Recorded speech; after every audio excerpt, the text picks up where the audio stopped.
Pahang. Seterusnya hari ini di Sansat Pagi Malaysia kami nak berkongsi pada anda. Adakah anda berminat untuk menyertai sebarang pertandingan video pendek? Jika anda berminat, ini ada satu pertandingan akan dilaksanakan pada 1 Mei hingga 30 Jun ini. Dipanggil sebagai pertandingan video pendek Rise ASEAN yang dianjurkan oleh Jabatan Penerangan. Kita bersama dengan seorang tetamu menerusi panggilan Google Meet pada pagi ini. Saya perkenalkan terlebih dahulu iaitu Shaniza Azrin Muhammad Shah selaku Pengarah Bahagian Perhubungan Antarabangsa Jabatan Penerangan Malaysia. Assalamualaikum, selamat pagi Puan. Waalaikumsalam Syahidah. Apa khabar? Sihat, Alhamdulillah. Okey, lama ni 1 Mei hingga 30 Jun kan. Saya rasa eloklah mukadimahnya daripada Puan terlebih dahulu, silakan. Okey, terutama sekali saya mengucapkan jutaan terima kasih kepada pihak RTM khususnya Selamat Pagi Malaysia kerana memberi ruang dan juga peluang kepada Jabatan Penerangan Malaysia untuk berkongsi berkaitan dengan pertandingan mencipta video pendek iaitu Right Information, Safe and Empowers ASEAN atau secara ringkasnya Rise ASEAN. Jadi pertandingan ini seperti mana yang Syuhada maklumkan sebentar tadi, ianya sedang berlangsung selama 2 bulan bermula 1 Mei sehingga 30 Jun 2023 secara dalam talian yang bertemakan Rise ASEAN Countering the Infodemic. Jadi untuk makluman semua, sebelum saya pergi dengan lebih jauh lagi berkaitan dengan pertandingan ini, suka sekali ingin saya maklumkan kepada anda di luar sana bahawa pertandingan Rise ASEAN ini merupakan program di bawah satu jawatankuasa iaitu Jawatankuasa Kebudayaan dan Penerangan ASEAN ataupun ASEAN Committee of Culture and Information ataupun secara ringkasnya ASEAN COCI dan merupakan program yang julung-julung kalinya diadakan di negara kita. Jadi antara objektif penganjuran Rise ASEAN ini ataupun pertandingan video pendek Rise ASEAN ini adalah untuk mewujudkan kesedaran kepada orang ramai terhadap bahayanya kesan penyebaran maklumat palsu. Kalau kita imbas kembali semasa tercetusnya pandemik COVID-19, Pertubuhan Kesihatan Sedunia bukan sahaja melahirkan kerisauan mereka terhadap wabak tersebut, malah WHO juga risau akan penularan berita palsu yang berterusan yang di mana berita palsu ini memberi kesan yang negatiflah kepada individu, masyarakat dan juga negara kita. Selain itu, program ini juga diharap dapat memberikan galakanlah kepada masyarakat terutamanya sekali generasi muda untuk bersama-sama melibatkan diri dalam usaha kerajaan membantras berita palsu dengan cara yang lebih kreatif iaitu dengan mencipta video pendek. Kalau kita lihat sekarang ini bukan sahaja belia tetapi orang ramai di luar sana, masyarakat di luar sana, mereka mempunyai satu sikap yang suka berlumba-lumba untuk menjadi orang yang pertama ataupun yang paling pantas menyebarkan sesuatu maklumat. Jadi sikap ini sedikit sebanyak menyebabkan mereka cenderung untuk berkongsi apa sahaja maklumat tanpa menyebab terlebih dahulu kesahihan faktanya. Jadi sikap ini sebenarnya menjadi antara punca yang menyebabkan penyebaran maklumat palsu dalam kalangan orang ramai semakin berluasa dan percambahan berita ataupun maklumat palsu ini menambahkan lagi cabaran dalam menangani isu-isu pandemik COVID-19 oleh negara-negara di rantau ASEAN. Jadi bertolak titik daripada situasi tersebut, negara Filipina telah mengambil inisiatif untuk merangka satu program iaitu pertandingan mencipta video pendek berkaitan dengan infodemik bagi mengimplementasikan di semua negara-negara anggota ASEAN. Okey Puan, saya difahamkan ada 2 kategori yang dibuka untuk pertandingan ini. Satu untuk kanak-kanak ataupun murid pelajar sekolah dan satu lagi kategori terbuka. Apakah antara syarat-syarat yang disenaraikan di bawah 2 kategori ini? Ya betul. Syuhada, untuk pertandingan mencipta video pendek ini kita ada tawarkan 2 kategori iaitu kategori murid sekolah warga negara Malaysia yang berumur 16 hingga 18 tahun yang sedang menuntut di sekolah menengah kerajaan maupun swasta di Malaysia ataupun kategori terbuka iaitu warga negara Malaysia yang berumur 19 tahun hingga 25 tahun yang berada di dalam negara ataupun berada di luar negara asalkan mereka berada dalam lingkungan umur 19 tahun hingga 25 tahun mereka boleh menyertai pertandingan ini untuk kategori terbuka. Ramai yang tertanya-tanya di luar sana kenapa agaknya had umur penyertaan dihadkan dari umur 16 tahun hingga 25 tahun. Ini adalah kerana telah ditetapkan oleh pihak ASEAN COCI, yang mana badan tersebut telah mengenal pasti bahawa golongan umur tersebut merupakan pengguna yang dominan media sosial, iaitu platform di mana berita ataupun maklumat palsu paling banyak dicetuskan dan disebarkan. Jadi suka ingin saya ingatkan juga di sini kepada anak-anak ataupun murid-murid sekolah di luar sana, join ataupun sertailah pertandingan mencipta video pendek kita ini, kerana pertandingan mencipta video pendek ini telah pun mendapat orang kata sokongan daripada pihak Kementerian Pendidikan Malaysia, iaitu pengiktirafan markah bagi pentaksiran aktiviti jasmani sukan dan juga kurikulum ataupun secara ringkasnya iaitu sijil PAJSK. Jadi saya rasa selain daripada mereka boleh menghantar ataupun menghasilkan video pendek, mereka juga boleh mendapatkan sijil yang diiktirafkan oleh Kementerian Pendidikan Malaysia. Okey, apabila ada pertandingan ini pasti akan ada juri yang akan menilai setiap hasil kreativiti yang akan dipertandingkan ataupun yang menyertai pertandingan tersebut. Jadi untuk pertandingan ialah video pendek Rise ASEAN ini, siapakah antara juri-juri yang akan menilai hasil kerja mereka ini? Okey, kita akan mengundang ataupun menjemput beberapa orang juri dari barisan yang profesional dalam proses penjurian kita, selain dari pegawai dalam Jabatan Penerangan sendirilah, untuk menilai hasil-hasil video pendek yang telah pun dihantar oleh para peserta.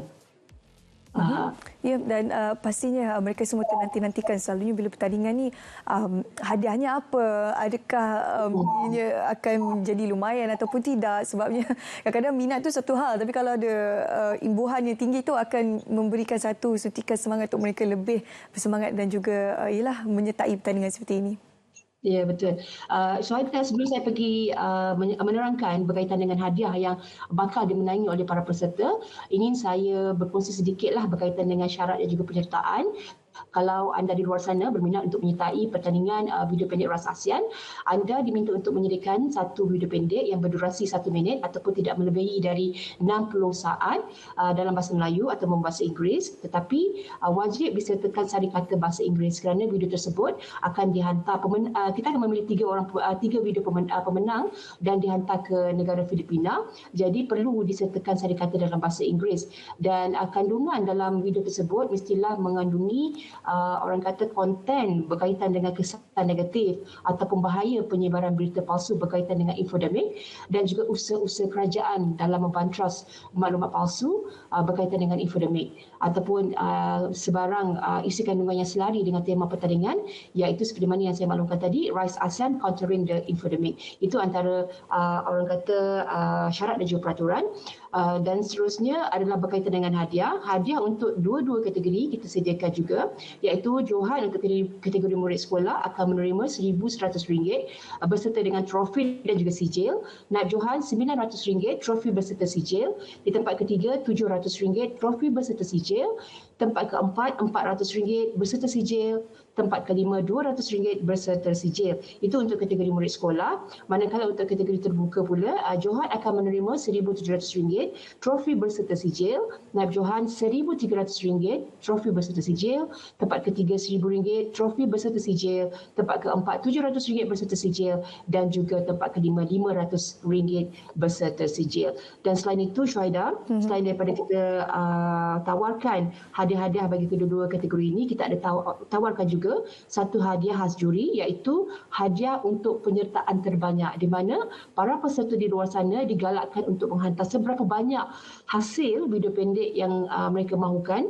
Ya, dan siapa saja yang menghantar penyertaan video pendek yang terbanyak, kita akan beri dia hadiah khas juri lah, iaitu sebanyak RM150 berserta sijil.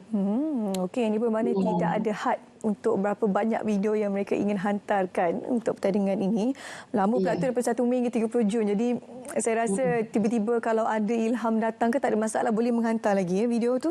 Saya difahamkan durasinya tidak boleh melebihi 60 saat. Saya rasa memang ini trend sekarang lah Puan ya. Anak-anak muda menghasilkan video pendek yang berdurasi kurang daripada 60 saat untuk ialah memberikan informasi dan juga memenuhi syarat-syarat ataupun objektif bagi pertandingan yang diadakan ini. Okey, bagaimana untuk kategori terbuka ni memang tidak ada had umur lah? Untuk kategori terbuka ni, seperti mana yang saya maklumkan tadi, berumur 19 tahun sampai 25 tahun sahaja. Sebab itulah ramai di antara orang kata peserta yang ada menghubungi pihak Jabatan Penerangan, mereka ada bertanya kenapa pertandingan mencipta video pendek rasasan ini dihadkan umurnya 16 hingga 25 tahun, tetapi ini dikehendaki oleh pihak asal COCI sendiri, di mana mereka telah melaksanakan satu kajian lah, di mana kategori had umur di antara 16 hingga 25 tahun ini adalah kategori pengguna yang dominan yang menggunakan media sosial, iaitu platform di mana berita-berita palsu yang paling banyak dicetuskan dan disebarkan. Okey, hari ini dah masuk Jun kan, maksudnya sudah sebulan sebenarnya pertandingan ini bermula. Bagaimana sambutan setakat ini kalau Puan boleh kongsikan? Alhamdulillah, kita telah menerima penyertaan yang menggalakkan, dan untuk menggalakkan lagi para peserta untuk menghantar hasil-hasil video pendek mereka, kita ada menawarkan untuk 100 ke 200 penyertaan awal, kita akan beri dia hadiah misteri sebagai satu galakan untuk mereka untuk menghantar video-video pendek mereka. Okey. Sebagai inisiatif kami lah. Jadi bagaimana nanti untuk pengumuman pemenang-pemenangnya, bagaimana ia akan diumumkan nanti?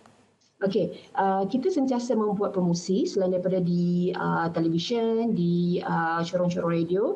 Kita juga telah pun melaksanakan promosi di media sosial ataupun laman sesawang Jabatan Penerangan Malaysia sendiri. Anda boleh pergi ke www.penerangan.gov.my ataupun terus ke Facebook Jabatan Penerangan Malaysia ataupun IR Division, di mana di dalam Facebook IR Division ataupun Jabatan Penerangan Malaysia, kami sentiasa update ataupun mengemaskini segala maklumat berkaitan dengan pertandingan Rise ASEAN ini. Nanti selain daripada kita menghubungi para peserta yang memenangi pertandingan, kita juga akan umumkan pemenang di media sosial tersebutlah. Okey. Ni di poster ni saya nampak ada QR code dekat sini. Yalah, teknologi dah moden sekarang kan. Kalau Puan boleh kongsikan apa tujuan QR code ini disediakan ni?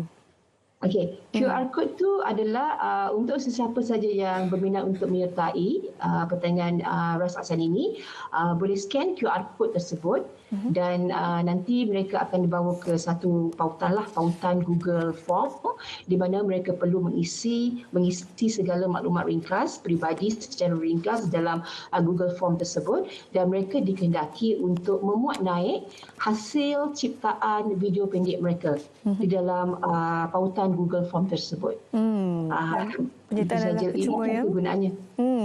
Mudah sekarang ni, ialah takut nanti mereka terfikir ataupun tertanya bagaimana sebenarnya nak menyertai pertandingan ni. Jangan risau, pergi saja ke laman media sosial Jabatan Penerangan. Saya yakin di situ akan disediakan QR code-nya, scan saja dan anda boleh memuat naik dan juga menyertai pertandingan ini. Terima kasih Puan Shaniza Azrim sampai hari ini untuk berkongsi berkenaan pertandingan video pendek Rise ASEAN. Seterusnya kami